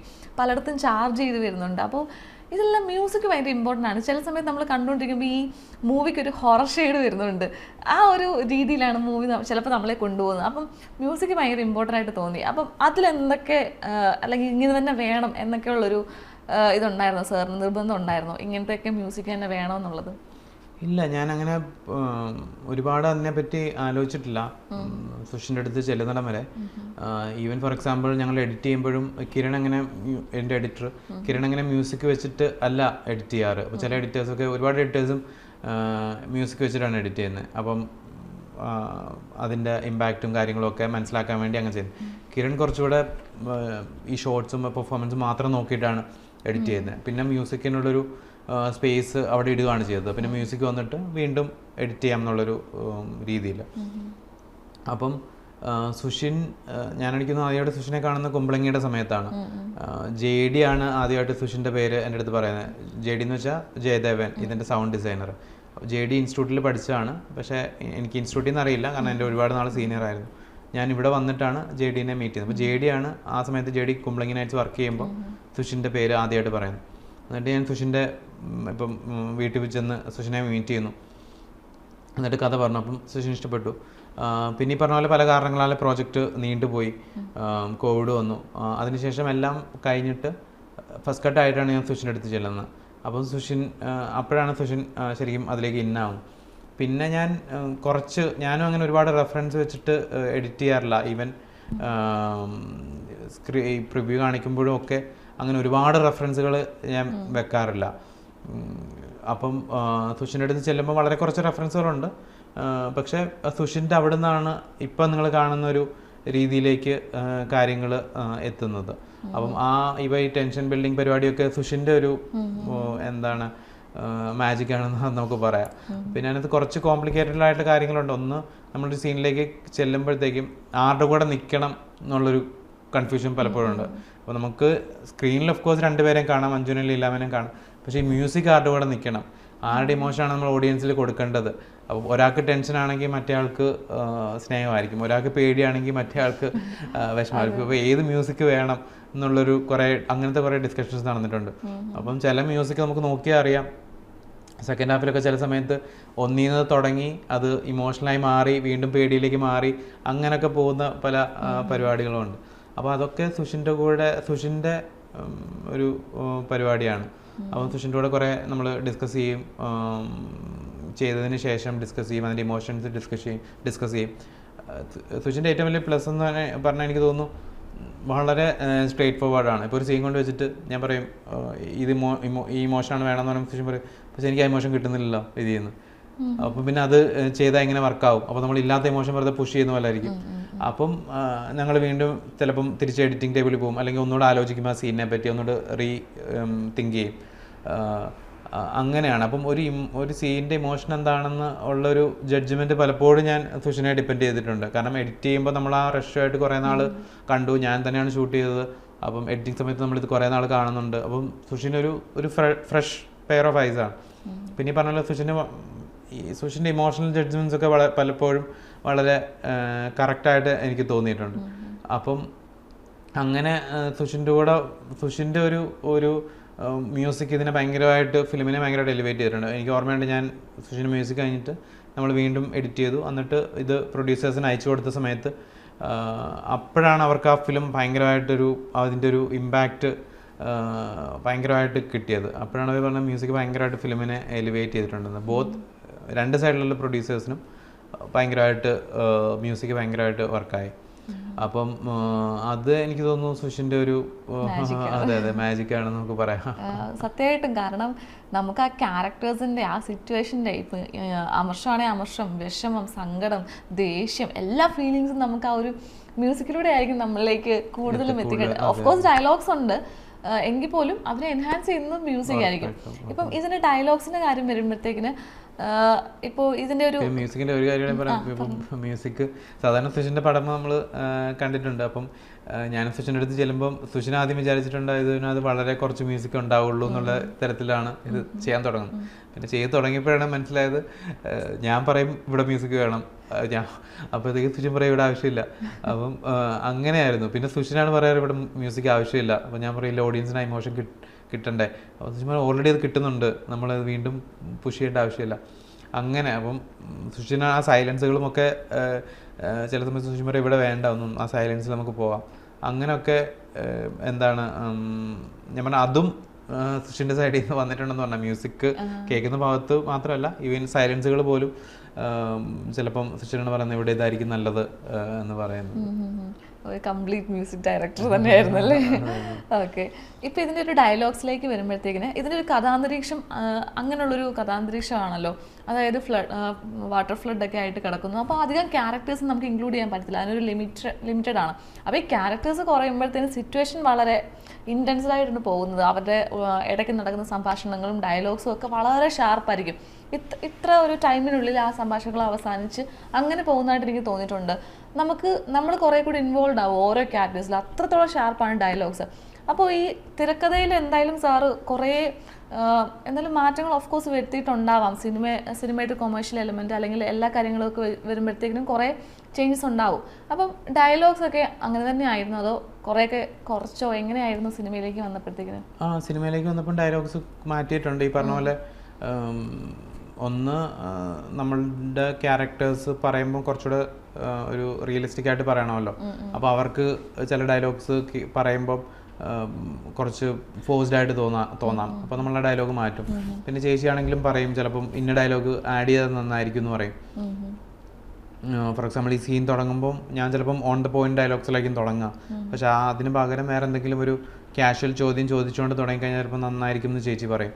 അപ്പോൾ അങ്ങനത്തെ കാര്യങ്ങളൊക്കെ ഇപ്പം ചില ഡയലോഗ്സ് പാർവതിയും പറഞ്ഞിട്ടുണ്ട്, ഇത് വേണോ നമുക്ക്, ഇതിന് പകരം വേറെ എന്തെങ്കിലും ചെയ്തുകൂടെ, അങ്ങനെയൊക്കെ പറഞ്ഞിട്ട് എനിക്ക് ഓർമ്മയുണ്ട് പല അപ്പോൾ ഓരോ ദിവസവും ഓരോ തരത്തിലാണ് ഇത് ചെയ്യുക. ചിലപ്പം സീനിന് മുമ്പേ ഞാൻ ചേച്ചിയുമായിട്ട് ഡിസ്കസ് ചെയ്യും. അപ്പം എല്ലാവരും ലൈറ്റ് ചെയ്തിട്ട് അവിടെ ഇങ്ങനെ വെയിറ്റ് ചെയ്യുന്നുണ്ട്. അപ്പോൾ ഞാനപ്പോൾ ചേച്ചിയായിട്ട് ഡയലോഗ് ഇങ്ങനെ ചെയ്തുകൊണ്ടിരിക്കുകയായിരിക്കും. അല്ലെങ്കിൽ പാർവതിയായിട്ട് എനിക്ക് തോന്നുന്നു ഒരു നൈറ്റ് സീൻ ഷൂട്ട് ചെയ്യുമ്പോഴത്തേക്കും ലൈറ്റപ്പ് ഒക്കെ ചെയ്ത് കഴിഞ്ഞിട്ട് ഇങ്ങനെ ഇരുന്നിട്ട് ഞാനും പാർവതിയും കൂടെ ഈ ഡയലോഗ്സ് റീവർക്ക് ചെയ്തുകൊണ്ടിരിക്കുകയാണ് അവിടെ ഇരുന്നിട്ട്. അപ്പം അതെനിക്ക് തോന്നുന്നൊരു കോൺസ്റ്റൻറ്റ് പ്രോസസ്സാണ്. എനിക്ക് കുറച്ച് സത്യം പറഞ്ഞാൽ കുറച്ച് ബുദ്ധിമുട്ട് ഉണ്ടായിരുന്നു. കാരണം ഞാൻ തന്നെയാണ് റൈറ്ററും ഡയറക്ടറും, കോ റൈറ്റേഴ്സ് അങ്ങനെയൊന്നുമില്ല. അപ്പം മൊത്തം ഈ ഡയറക്റ്റ് ചെയ്യേണ്ട മൊത്തം ഒരു പരിപാടിയുടെ സ്ട്രെയിൻ ഉണ്ട്. അതിൻ്റെ കൂടെ തന്നെ നമ്മൾ ഈ ഡയലോഗ് വീണ്ടും റീറൈറ്റ് ചെയ്യുമ്പോൾ നമ്മൾ ആ ഒരു തരത്തിൽ വീണ്ടും ആലോചിക്കണം. അപ്പോൾ ചിലപ്പോൾ നമ്മളൊരു സീൻ ചെയ്യുമ്പോൾ ആ സീനിനെ പറ്റി മാത്രം ആലോചിച്ചാൽ പോരാ, നമ്മൾ ഈ ഫിലിം മൊത്തം ആലോചിക്കണം. ഈ ഫിലിമിനകത്ത് എവിടെയെങ്കിലും ഈ ഡയലോഗ്സ് വെച്ച് കഴിഞ്ഞാൽ വേറെ എന്തെങ്കിലുമായിട്ട് അടിക്കുമോ അല്ലെങ്കിൽ വേറെ എന്തെങ്കിലും ഒരു സീനിന് പ്രശ്നം വരുമോ എന്നൊക്കെ ആലോചിച്ചിട്ട് വേണം നമ്മളിത് ചെയ്യാൻ. അപ്പം അങ്ങനത്തെ ഒരു ടെൻഷൻ ഉണ്ടായിരുന്നു. ഇവിടെ ഡയലോഗ് വെച്ച് കഴിഞ്ഞാൽ അവിടെ പ്രശ്നമാവുമോ, അല്ലെങ്കിൽ ഇത് വെച്ച് കഴിഞ്ഞാൽ ഇതിൻ്റെ ഒരു ഇമോഷണൽ കണ്ടിന്യൂറ്റി കിട്ടുമോ, അങ്ങനെയൊക്കെയുള്ളൊരു സ്ട്രെയിനും കാര്യങ്ങളും ഉണ്ടായിരുന്നു. പക്ഷേ പിന്നെ ഞാൻ സെറ്റിൽ ചെയ്തിട്ട് സീൻസ് സെക്കൻഡ് ഹാഫിലെ സീൻസൊക്കെ എഴുതേണ്ടി വന്നിട്ടുണ്ട്. In terms of like combine ചെയ്ത് എഴുതേണ്ടി വന്നിട്ടുണ്ട്. ചില സീൻസ് ടൈമിൻ്റെ കൺസ്ട്രെയിനും വേറെ പല കൺസ്ട്രെയിനും കൊണ്ട് നമുക്ക് കമ്പൈൻ ചെയ്യാൻ, അപ്പം വീണ്ടും സീൻ എഴുതേണ്ടി വരും. അല്ലെങ്കിൽ ചില സീൻ റിപ്പീറ്റേഷൻ ആണെന്ന് തോന്നുമ്പോഴത്തേക്കും നമുക്ക് ചിലപ്പം അത് കമ്പൈൻ ചെയ്യേണ്ടി വരും. ചില ഡയലോഗ്സ് നമ്മളത് സെറ്റ് ചെന്ന് കഴിയുമ്പോൾ അത് വർക്ക് ചെയ്യുന്നുണ്ടാവില്ല. അങ്ങനെയൊക്കെ ഒരുപാട് ഉണ്ടായിട്ടുണ്ട്. അപ്പോൾ എനിക്ക് തോന്നുന്നു അതൊരു ഇവോൾവിങ് പ്രോസസ്സാണ് ഡയലോഗ് റൈറ്റിംഗ്. പക്ഷേ എനിക്ക് തോന്നുന്നു അതിനകത്തെ കോർ പരിപാടികളൊക്കെ ഇതൊക്കെ ആ സ്ക്രിപ്റ്റിലുണ്ടായിരുന്നു. പിന്നെ അതിനെ എങ്ങനെ നമുക്ക് ബെറ്റർ ആക്കാം, പിന്നെ എങ്ങനെ എൻഹാൻസ് ചെയ്യാം. ഈ ഡയലോഗ്സ് ഒക്കെ എഡിറ്റ് ചെയ്യുമ്പോൾ ചിലപ്പം 1-2 ഡയലോഗ് നമ്മൾ മാറ്റിയിട്ടുണ്ട് കൺഫ്യൂഷൻ കാരണം, അല്ലെങ്കിൽ അതിൻ്റെ ആവശ്യമില്ലാന്ന് തോന്നിയിട്ട്. അപ്പോൾ എനിക്ക് തോന്നുന്നത് ഒരു കോൺസ്റ്റൻറ്റ് ഇവോൾവിങ് പ്രോസസ്സാണ്. ഈവൻ ഡിസൈനിൽ ചെല്ലുമ്പോൾ ചില ഡയലോഗ്സ് ആഡ് ചെയ്താൽ കൊള്ളായിരിക്കും എന്ന് തോന്നിയിട്ട് ആഡ് ചെയ്തിട്ടുണ്ട്. അപ്പം എനിക്ക് തോന്നുന്നത് ഒരു കോൺസ്റ്റൻറ്റ് ഇവോൾവ് ചെയ്യുന്ന ഒരു പ്രോസസ്സാണ്. ഇപ്പോൾ ഈ സിനിമയിൽ 1-2 പാർവതിച്ചിട്ട് കുറച്ച് ബോൾഡ് സീൻസ് ഉണ്ട്. ഇപ്പോൾ അത് എനിക്കത് കണ്ടപ്പം ആ സിനിമയ്ക്ക് അത് വളരെയധികം ഇമ്പോർട്ടൻ്റ് ആണ്. പക്ഷേ ഒരു രീതിയിൽ നോക്കുവാണെങ്കിൽ ചിലപ്പോൾ അത് കാണിച്ചില്ലെങ്കിൽ പോലും ആ കഥ അങ്ങനെ തന്നെ മുമ്പോട്ട് പോകും. അപ്പോൾ സാറിന് അത് വളരെ നിർബന്ധമായിരുന്നു, അങ്ങനെ തന്നെ വേണം, എനിക്ക് ആ സീൻസ് ഈ സിനിമയ്ക്ക് അത്രത്തോളം ഇമ്പോർട്ടൻ്റ് ആണെന്ന് തന്നെ തോന്നിയിരുന്നു? സീൻസ് ഇതൊക്കെ ഓരോ സ്റ്റേജിലും വരുന്ന മാറ്റങ്ങളാണ്. ഫോർ എക്സാമ്പിൾ എനിക്ക് തോന്നുന്നു സ്ക്രിപ്റ്റ് ആദ്യം എഴുതുമ്പം ഇത്രയും ബാക്ക് സ്റ്റോറീസ് ഉണ്ടായിരുന്നില്ല. പക്ഷേ ആ ക്യാരക്ടറിനെ മനസ്സിലാക്കാൻ വേണ്ടി കുറച്ച് കാര്യങ്ങൾ നമുക്ക് പറയേണ്ടി വന്നു. അപ്പം അത് ഈ പറഞ്ഞ പോലെ പാർവതിയായിട്ടുള്ള ഡിസ്കഷനിലും പാർവതി ഇന്നായതിനു ശേഷം ഞങ്ങൾ സ്ക്രിപ്റ്റിനെ പറ്റി പലപ്പോഴും ഡിസ്കസ് ചെയ്യുകയും മീറ്റ് ചെയ്യുകയും സംസാരിക്കുകയൊക്കെ ചെയ്തിട്ടുണ്ട്. അപ്പോൾ ഞാൻ ചിലപ്പോൾ പുതിയ സീൻസ് എഴുതുമ്പോൾ പാർവതിക്ക് അയച്ചു കൊടുക്കും. പിന്നെ പാർവതിയും പറഞ്ഞു ഇത് ഇങ്ങനെയാണെങ്കിൽ നന്നായിരിക്കും, ഈ റിലേഷൻഷിപ്പ് എക്സ്പ്ലോർ ചെയ്താൽ ഇങ്ങനെ രീതിയിൽ എക്സ്പ്ലോർ ചെയ്താൽ നന്നായിരിക്കും. അപ്പം സിനിമയുടെ റെഫറൻസ് ഒക്കെ വെച്ചിട്ട് പറയും. ചിലത് ഞങ്ങൾ എഡിറ്റിങ്ങിൽ വന്നു കഴിയുമ്പോഴാണ് നമുക്ക് മനസ്സിലാവുന്നത് ഇവിടെ ഒരു മിസ്സിങ് ഉണ്ട്.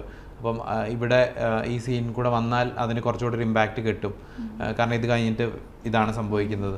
അങ്ങനെ എനിക്ക് തോന്നുന്നു അതൊരു ഇവോൾവ് ചെയ്ത് വന്ന പ്രോസസ്സാണ്. ഈവൻ ഷൂട്ടിൻ്റെ സമയത്താണ് പാർവതിയായിട്ട് ഡിസ്കഷൻസ് ഉണ്ട്, ഈ സീൻസ് എങ്ങനെ ചെയ്യണം, എങ്ങനെ ചെയ്യാം എന്നൊക്കെ പറഞ്ഞിട്ട്. അപ്പോൾ എനിക്ക് തോന്നുന്നൊരു ഇന്ന തരത്തിൽ ഞാൻ ഇന്നത് എഴുതി വെച്ചിട്ട് ഓക്കെ ഇത് തന്നെ വേണമെന്ന് അങ്ങനെ വാശി പിടിക്കുകയല്ല. ആ സീൻസ് പോലും ഇവോൾവ് ചെയ്ത് ഓരോ സ്റ്റേജിലാണ് വരുന്നത്. പിന്നെ എനിക്കങ്ങനെ നമ്മളിത് എഴുതി വെച്ചു ഇനി ഇത് തന്നെ പറയണം അങ്ങനെയില്ല. എന്നെ സംബന്ധിച്ചോളം നമ്മൾ എഴുതി വെച്ച സാധനത്തിന് ഇനി എലിവേറ്റ് ചെയ്യാനാണല്ലോ. അപ്പം ഈ വരുന്ന ആൾക്കാരുടെ ഒക്കെ ബ്രെയിൻസ് ഇൻവോൾവ് ആണ്, മെയിൻലി ആക്ടേഴ്സ് എസ്പെഷ്യലി, പിന്നെ ടീമും ഒക്കെ അവരുടെയൊക്കെ ബ്രെയിൻ ഇൻവോൾവ് ആകുമ്പോഴത്തേക്കും അവരുടെയൊക്കെ സജഷൻസ് വെച്ചിട്ട് നമ്മൾ എഴുതിയ കാര്യങ്ങളിൽ മാറ്റം വരുത്തിയാൽ തന്നെയും ഇത് മേലോട്ട് കൊണ്ടുപോകാൻ പറ്റുവാണെങ്കിൽ അതല്ലേ ഏറ്റവും നല്ലത്. അപ്പം അങ്ങനത്തെ ഒരു ഫ്ലൂയിഡായിട്ടാണ് ഇതിരിക്കുന്നത്. എനിക്ക് ഓർമ്മയുണ്ട് ഷൂട്ടിങ്ങിൻ്റെ ഒരു 2-3 ദിവസം മുമ്പ് അല്ലെങ്കിൽ ഒരു 5 ദിവസം മുമ്പ് സിങ് സൗണ്ട് ആണല്ലോ.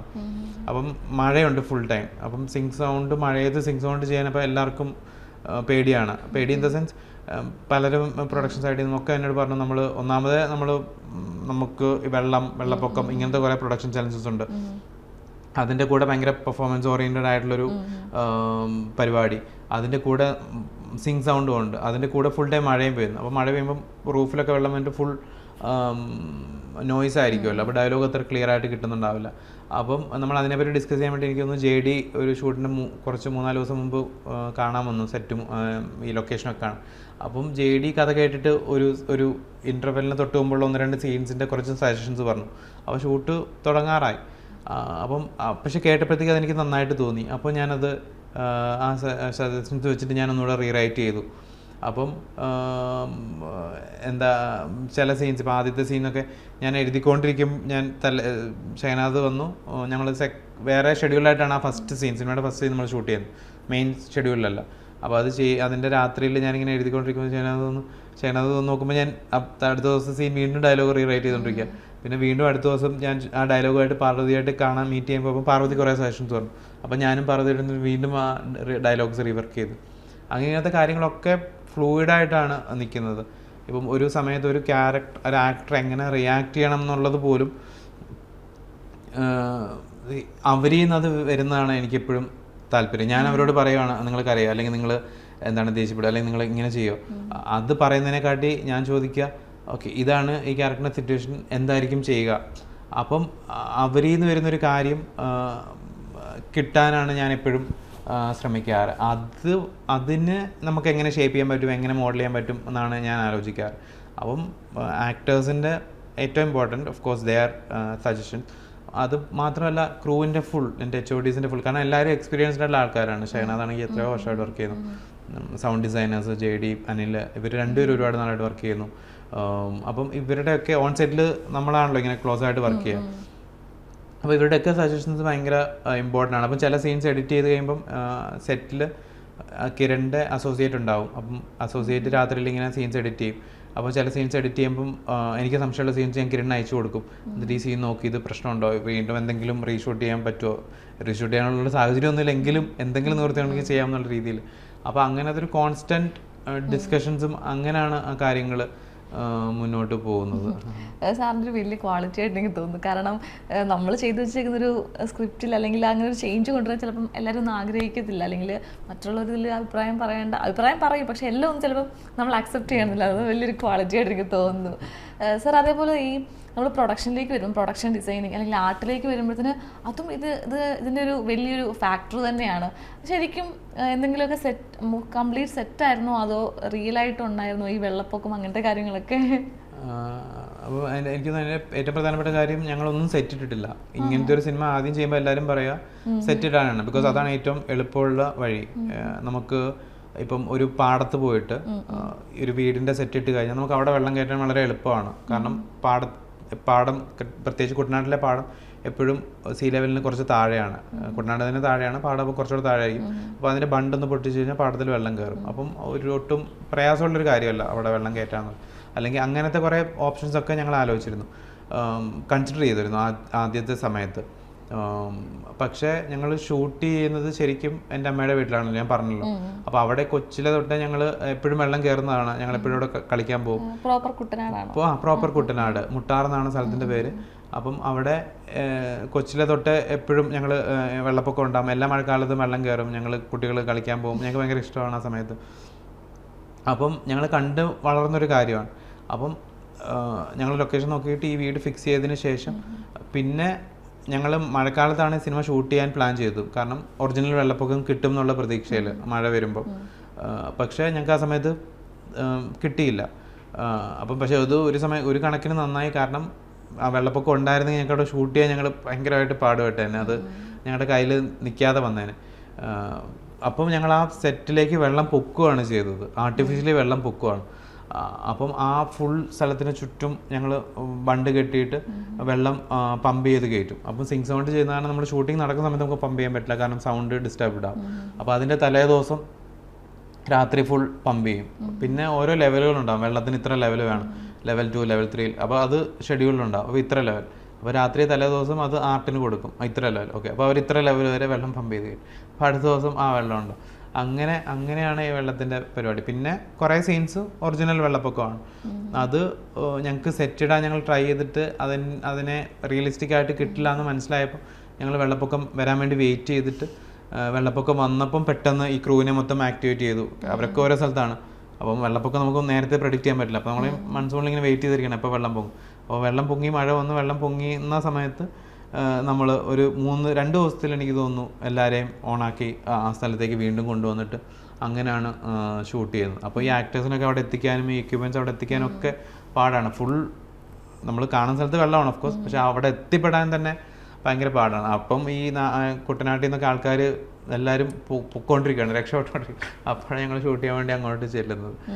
അപ്പം എല്ലാം ഉണ്ട് ഇതിനകത്ത്. ഒറിജിനൽ വെള്ളപ്പൊക്കം ഉണ്ട്, ക്രിയേറ്റ് ചെയ്തതുകൊണ്ട്. അപ്പം അതിൻ്റെ ഒരു മിക്സാണ്. ക്രിയേറ്റ് ചെയ്തെന്ന് വെച്ചാൽ ഒറിജിനൽ സ്ഥലത്ത് വെള്ളം പൊക്കിയത്, സെറ്റ് ഇട്ടിട്ട് വെള്ളം പൊക്കിയതല്ല, ഒറിജിനൽ സ്ഥലത്ത് വെള്ളം പൊക്കിയത് ഉണ്ട്. അതൊക്കെ എനിക്കൊന്ന് ആർട്ടിൻ്റെ ഒക്കെ ഒരു ഭയങ്കര എല്ലാവരും ഭയങ്കരമായിട്ട് വർക്ക് ചെയ്തിട്ടുണ്ട്. അത് വെള്ളം പൊക്ക് മാത്രമല്ല, ഫുൾ ടൈം മഴ പെയ്ക്കണം.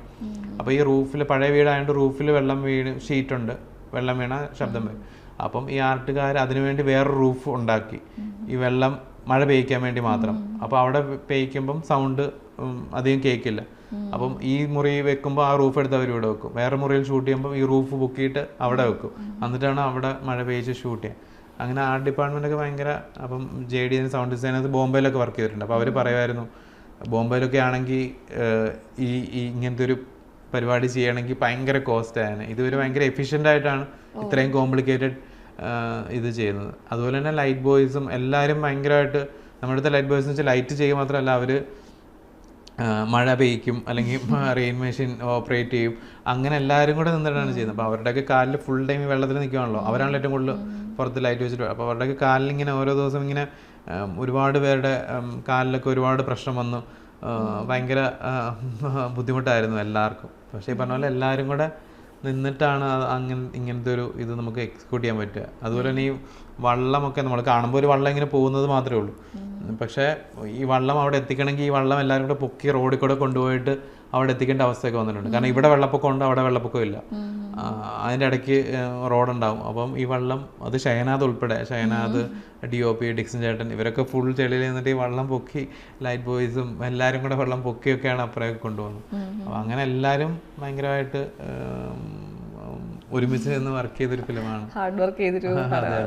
ഓക്കെ, സാറിൻ്റെ ഇതിന് മുമ്പുള്ള 2 ഷോർട്ട് ഫിലിംസ് ഞാൻ കണ്ടിട്ടുണ്ടായിരുന്നു, കന്യക ആൻഡ് കാമുകി.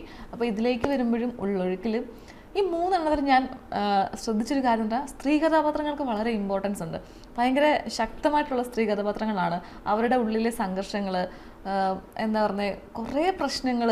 അപ്പോൾ ഇതൊക്കെ പറയുകയാണ് ഈ 3 വർക്കിലും. അപ്പോൾ സാറിൻ്റെ ഒരു ജോണർ അല്ലെങ്കിൽ സാറിൻ്റെ എല്ലാ വർക്കിലും ആ ഒരു സ്ത്രീ കഥാപാത്രങ്ങളുണ്ടല്ലോ, അതിൻ്റെ ഒരു തോട്ട് എവിടുന്നാണ്? അല്ലെങ്കിൽ എൻ്റെ പടങ്ങളിൽ ഇങ്ങനെ തന്നെ വേണമെന്നുള്ളൊരു നിർബന്ധമുണ്ടോ? ഇല്ല, അങ്ങനെ നിർബന്ധമൊന്നുമില്ല. അത് സംഭവിച്ചു പോയതാണ്. കന്യക എഴുതിയപ്പോഴത്തേക്ക് ഞാനൊരു കോൺവെൻറ്റ് സ്കൂളിലാണ് പഠിച്ചത്. അപ്പോൾ അങ്ങനത്തെ ഒരു ചുറ്റുപാടിൽ കഥ പറയണം എന്നുണ്ടായിരുന്നു.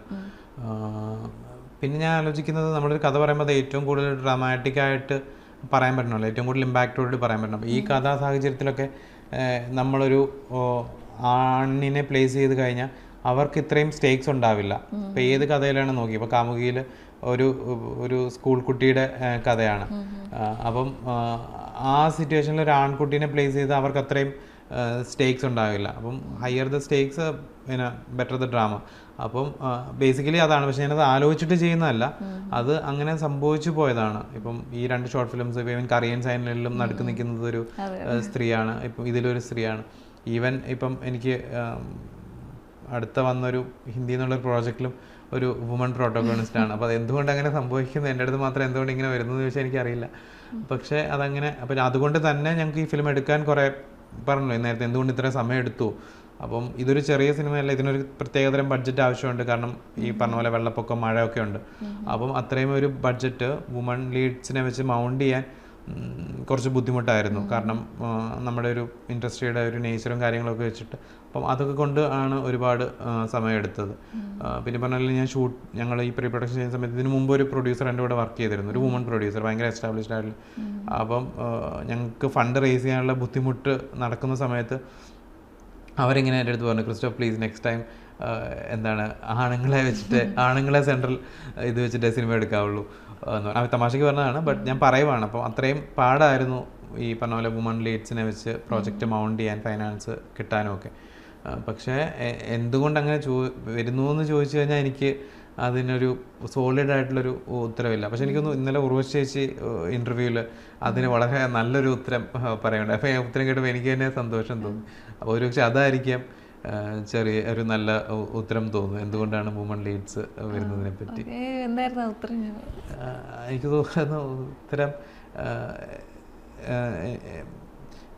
ചേച്ചി പറഞ്ഞ മൊത്തം ഉത്തരം എനിക്ക് ഓർമ്മയില്ല. പക്ഷെ അതിൻ്റെ ഒരു അർത്ഥം എന്ന് വെച്ച് കഴിഞ്ഞാൽ, കുട്ടിക്കാലത്തൊക്കെ നമ്മളുടെ ഫാമിലീസിനെയൊക്കെ അടുത്ത് കണ്ട് വളരുന്ന കുട്ടികൾ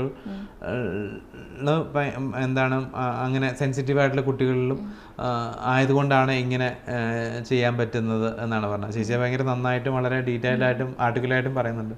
എനിക്കത് അങ്ങനെ പറയാൻ ഇപ്പം അറിയില്ല, ഞാൻ ജസ്റ്റ് ഇൻ്റർവ്യൂവിൽ ജസ്റ്റ് അത് ഇരിക്കുന്ന സമയത്ത് കേട്ടതേ ഉള്ളൂ. പക്ഷെ ചേച്ചി പറഞ്ഞ ഉത്തരം എനിക്ക് തോന്നുന്നു ചിലപ്പം ഞാൻ പറഞ്ഞതിനെ കാട്ടി ഒരു നല്ല ഉത്തരവായിരിക്കും. അപ്പോൾ ഒരു 6 വർഷങ്ങൾക്ക് മുമ്പാണ് ഒരു ഏറ്റവും വലിയ തിരക്കഥാ മത്സരത്തിൽ 1ാം സ്ഥാനം നേടിയ ഒരു തിരക്കഥയാണ്. എനിക്കത് ഇപ്പം റീസെൻ്റ്ലി ഇറങ്ങിയ ലാപ്പട്ട ലേഡീസിനെക്കാളിലും മറികടന്ന് കിട്ടുന്നൊരു സ്ഥാനമായിരുന്നത്. പക്ഷേ ഇത് എപ്പോഴെങ്കിലും സാറിന് OTTയിൽ റിലീസ് ചെയ്യണമെന്ന് തോന്നിയിട്ടുണ്ടോ? കാരണം ആ ഒരു വൈഡ് അക്സെപ്റ്റൻസ് ആയി ഒരു മൾട്ടിലിംഗൽ ഒരു പ്രാധാന്യമുള്ളൊരു പടമാണ് എനിക്ക് തോന്നിയത്. കാരണം എല്ലാവർക്കും കണക്റ്റഡ് ആവും ഈ ഒരു സിനിമ. അപ്പോൾ ഇത് മലയാളത്തിലേക്ക് മാത്രം ഒതുങ്ങി പോവാതെ ഒരു മൾട്ടിലിംഗൽ ഇതിലേക്കൊക്കെ ഇറക്കണം, അല്ലെങ്കിൽ OTT പ്ലാറ്റ്ഫോമിൽ ഇറക്കിയിട്ടുണ്ടെങ്കിൽ കുറേ കൂടെ ബെറ്റർ ആവുമെന്ന് എപ്പോഴെങ്കിലും തോന്നിയിട്ടുണ്ട്? എനിക്ക് ആദ്യത്തെ സിനിമ തിയേറ്ററിൽ ഇറങ്ങണം എന്നായിരുന്നു എൻ്റെ ആഗ്രഹം. അപ്പോൾ തിയേറ്ററിൽ ഇറങ്ങിയിട്ട് നമുക്ക് OTTയിലേക്ക് അത് വരാമല്ലോ. അപ്പോൾ അങ്ങനെ വരണം എന്നായിരുന്നു എൻ്റെ ശരിക്കും ആഗ്രഹം. അപ്പം ഇത് കഴിഞ്ഞിട്ട് OTT-ലേക്ക് വരുമ്പോഴും ഒരുപാട് ആൾക്കാർ അത് കാണുമല്ലോ. പക്ഷേ നമ്മുടെ ഒരു ആദ്യത്തെ സിനിമ തിയേറ്ററിൽ കാണുന്നതിൻ്റെ ഒരു സന്തോഷം എനിക്ക് തോന്നുന്നു അത് വേറെ എവിടെയും കിട്ടില്ല. കാരണം ഓൾറെഡി ഇപ്പോൾ കറിയൻ സൈനയുടെ OTT ഒറിജിനൽസ് ആണ്, അത് OTT റിലീസായിരുന്നു. അപ്പം അതിൻ്റെ ഒരു എക്സ്പീരിയൻസ് എനിക്ക് ഓൾറെഡി കിട്ടിക്കഴിഞ്ഞു. OTT-യിൽ ഒരു പടം മുമ്പ് എങ്ങനെയാണ് അത് ബ്രേക്ക്ഔട്ട് ആകുന്നത്. ഈവൻ ആ ഫിലിം മലയാളത്തിലാണെങ്കിൽ പോലും നെറ്റ്ഫ്ലിക്സിൻ്റെ ആഫ്റ്റർ 3 വീക്സ് ഇപ്പം അവർ നെറ്റ്ഫ്ലിക്സ് ഇന്ത്യ ചെയ്ത എല്ലാ പ്രോജക്ട്സിലും ടോപ്പ് 10-ൽ കറിയൻ സൈനഡ് ഉണ്ട്. I think along with Animal and Laapataa and you know. അപ്പം അത്രയുമായൊരു അക്സെപ്റ്റൻസ് എനിക്ക് അതിന് കിട്ടി. എത്രയോ 30 കൺട്രീസിൽ അത് ട്രെൻഡിങ് ആയിരുന്നു. അപ്പം ഓൾറെഡി അത് എനിക്ക് കറിയൻ സൈനഡ് കിട്ടി.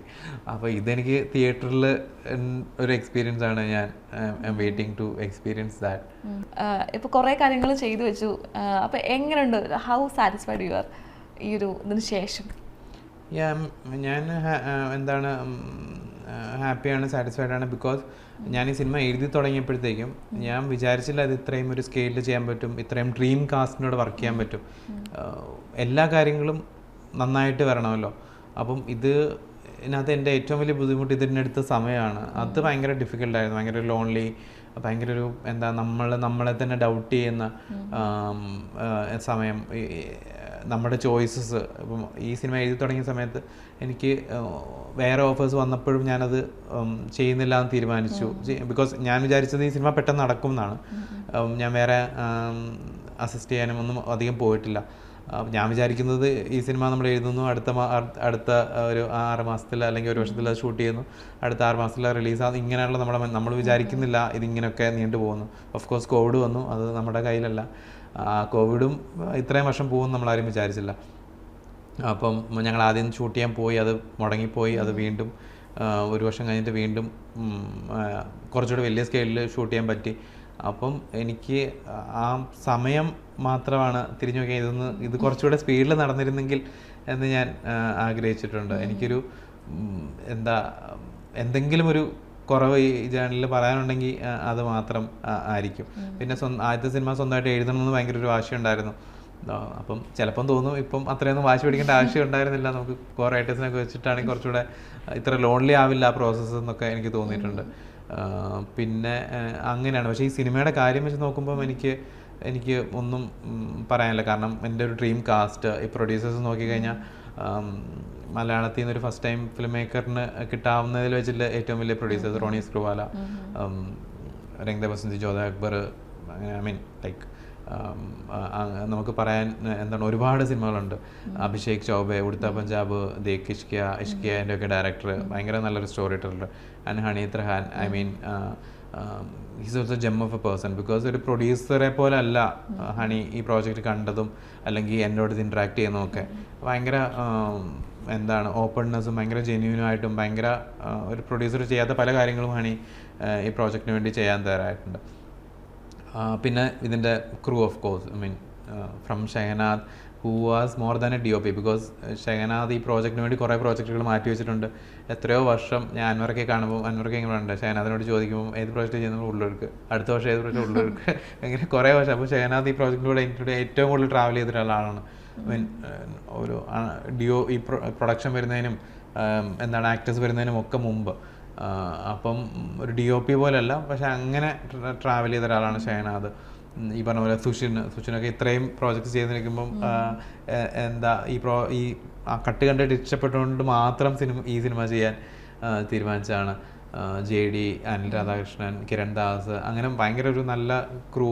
ബാബുക്ക എൻ്റെ ഡയറക്ടർ, റോണക്സ്, ധന്യ. അപ്പം അങ്ങനെ ഭയങ്കര നല്ലൊരു ഡിക്സൺ ചേട്ടൻ വന്നുകൊണ്ട് തന്നെ ഈ പ്രോജക്റ്റിലേക്ക് ഒരുപാട് പേരുകൾ ഈ പറഞ്ഞ പോലെ റോണക്സും ധന്യൊക്കെ വന്നത്.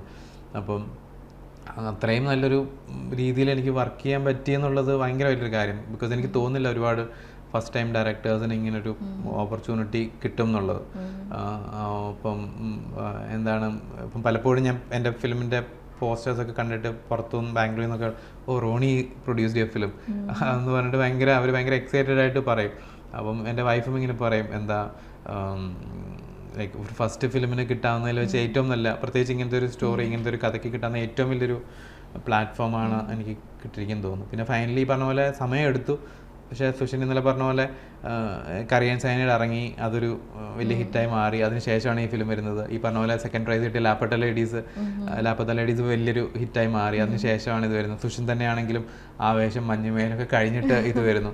അപ്പം ഒരുപക്ഷെ അങ്ങനെ ടൈം എടുത്തത് നല്ലതായിരിക്കും, ഇങ്ങനെ ഒരു കറക്റ്റ് ടൈമിലേക്ക് വരാനായിട്ട്. സുഷിൻ പറഞ്ഞാൽ നല്ലതായിരിക്കും. സുഷിൻ പറഞ്ഞ എല്ലാ കാര്യങ്ങളും അങ്ങനെ കറക്റ്റായിട്ട് വന്നിട്ടുണ്ട്. അല്ല, ഇപ്പം അടുത്ത വർക്ക്സിൻ്റെ ഡിസ്കഷൻസും കാര്യങ്ങളൊക്കെ നടക്കുന്നേ ഉള്ളൂ. ഹിന്ദിയിലൊരു സീരീസ് ഡിസ്കഷൻസും കാര്യങ്ങളൊക്കെ നടക്കുന്നു. മലയാളത്തിൽ ഈ പറഞ്ഞ പോലെ സംസാരങ്ങൾ നടക്കുന്നേ ഉള്ളൂ, ഒന്നും അനൗൺസ് ചെയ്യാറായിട്ടില്ല. ഓക്കെ സാർ, അപ്പം anyway thank you so much. ഒരുപാട് കാര്യങ്ങൾ സംസാരിച്ചു, പക്ഷേ ചില കാര്യങ്ങളൊന്നും എനിക്ക് ചോദിക്കാൻ പറ്റിയില്ല, കാരണം അത് പ്രേക്ഷകർ കണ്ടാൽ മാത്രമേ എനിക്ക് മനസ്സിലാവത്തുള്ളൂ. Anyway thank you so much. Thank U.